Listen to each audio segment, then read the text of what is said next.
In this video, you're going to learn what to say before you introduce a new song to your church. I'm going to share with you 3 practical examples that you can apply to any song to always know what to say when introducing a new song.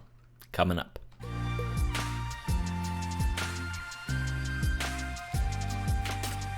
Hey everybody, Spencer here from leadingworshipwell.com, your daily dose of practical worship leading tips. If you want to find those tips, head over to my website, or you can find me on Instagram or Facebook at Leading Worship Well, where I'm posting new worship leading tips every single day. So I'd love to connect with you over there, but you're here on YouTube, so go ahead, hit the subscribe button so you don't miss out on future videos. Maybe hit the like button while you're down there too. But let's get into it, because today we're talking about what to say to introduce a new song to your church.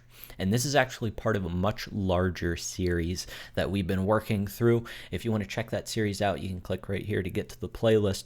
But we've been covering this whole idea of introducing new songs to your church. And the whole series stemmed from this question I got back a while ago whenever I was talking about what to say while leading worship. And somebody asked, what do you say to introduce a new song?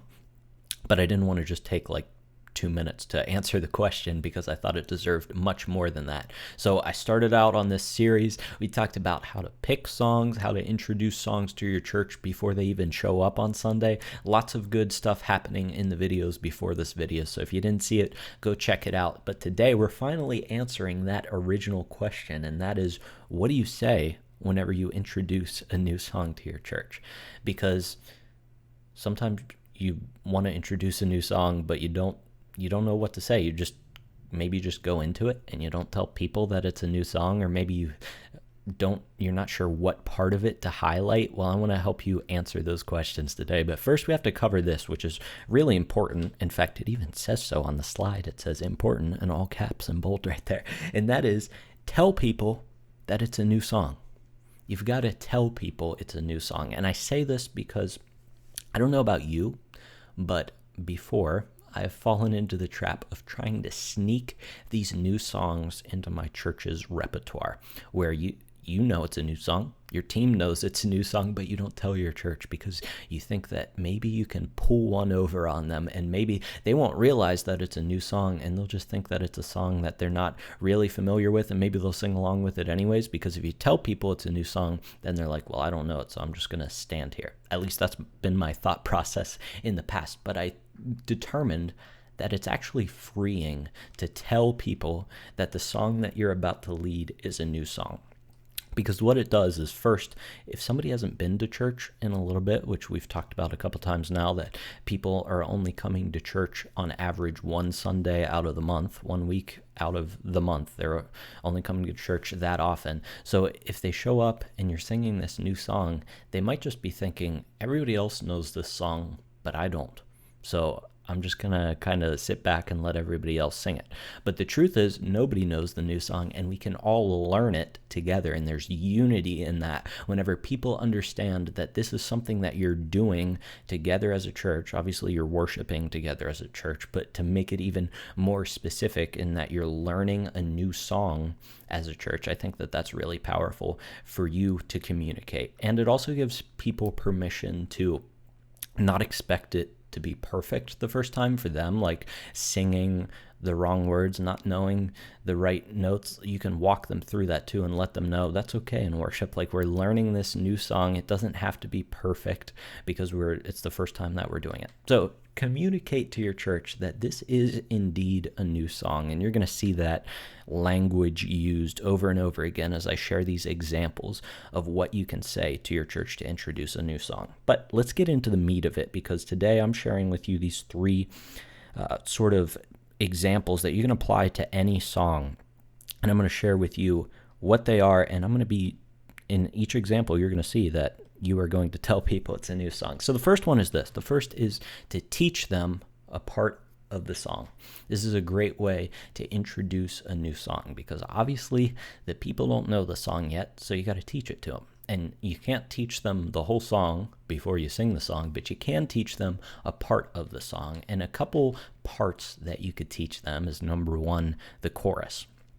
This is a good part to teach them because this is the part that often repeats over and over again. Like, you wouldn't teach them the second verse of the song because they're only going to sing that once. But if you teach them the chorus and you think about the standard outline of a modern worship song, it's usually verse 1, chorus, verse 2, chorus, bridge, chorus, and maybe even repeat the chorus twice at the end. If you just teach them the chorus, you're teaching them like half of the song. So the chorus is a good thing to teach them. Or you can teach them the bridge as well. And I like to do this because I view the bridge oftentimes in modern worship songs as sort of the climax of the song.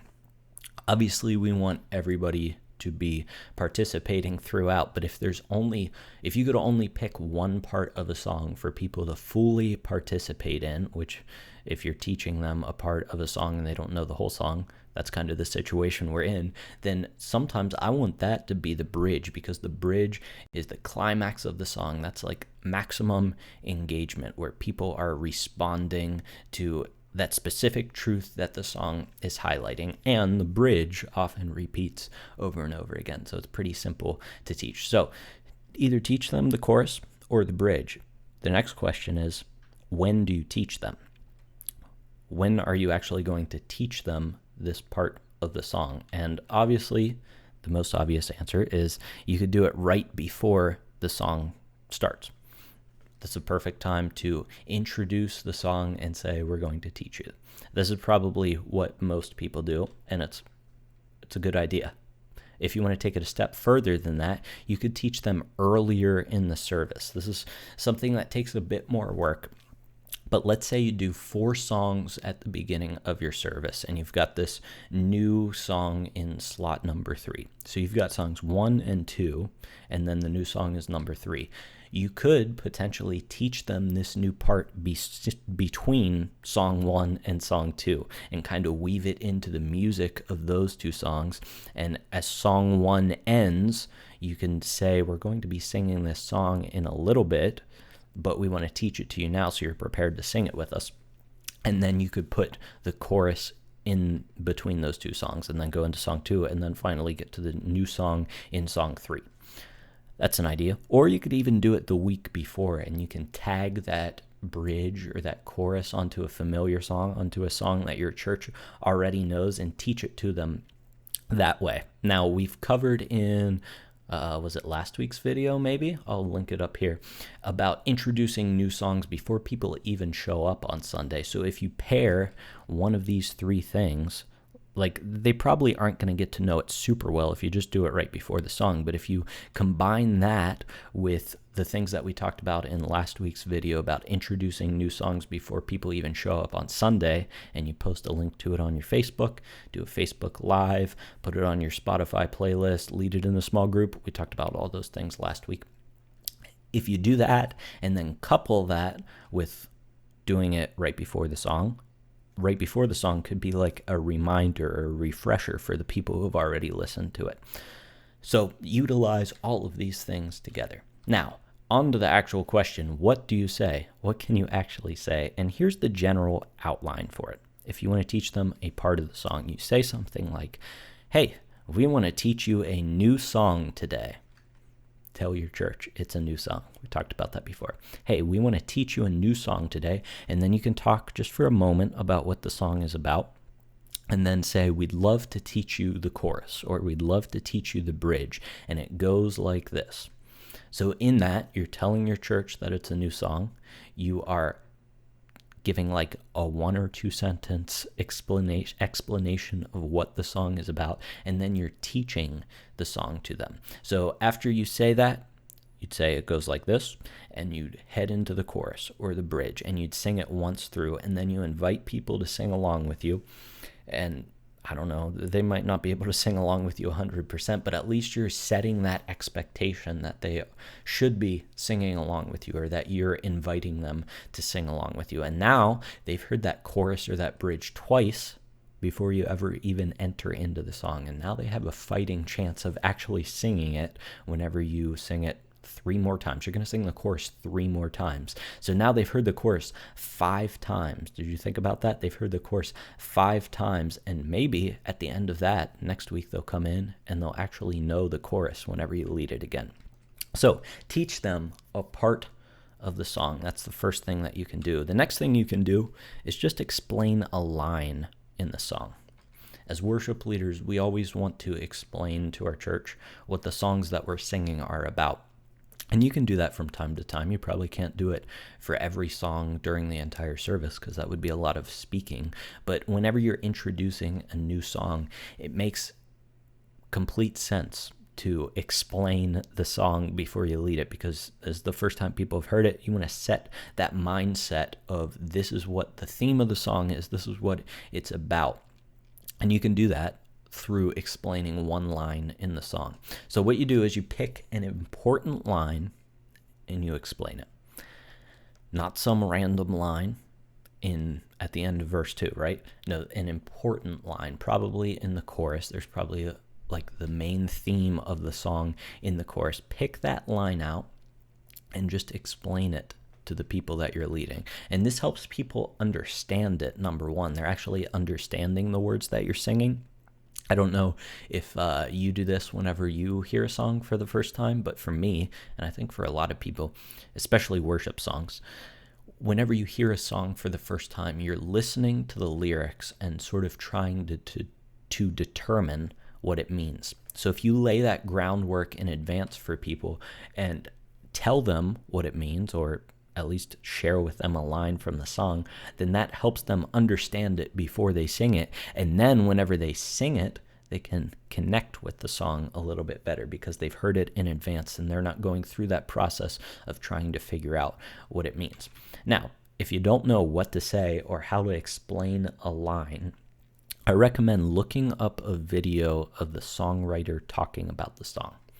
This is why I love YouTube, because if you're picking I feel like even a semi-popular song these days, usually the artist has talked about it in an interview, or maybe they've done like a song story video.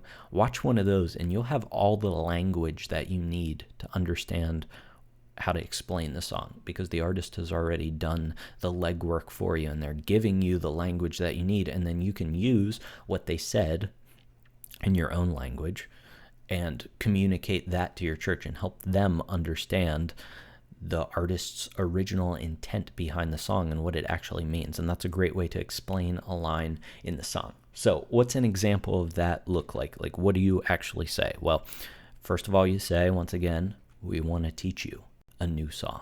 Always tell your church it's a new song. And then you can say, this song is about, just like we did in the last example, this song is about ... the general theme of the song. And we're going to sing a lyric that says, or a line that says, and then tell them what the line is, and then explain the lyric. We're going to sing a line that says this, and this is what it means, or this is why we're singing it. Let me put some more flesh and bones on that. Let's use the example of the song Build My Life. Let's say you're introducing that to your church.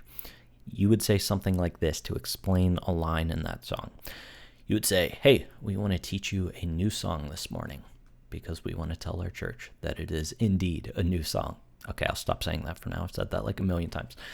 We want to teach you a new song this morning. This song is about building the foundation of our lives on something solid, something that won't change, and that thing is the love of Jesus.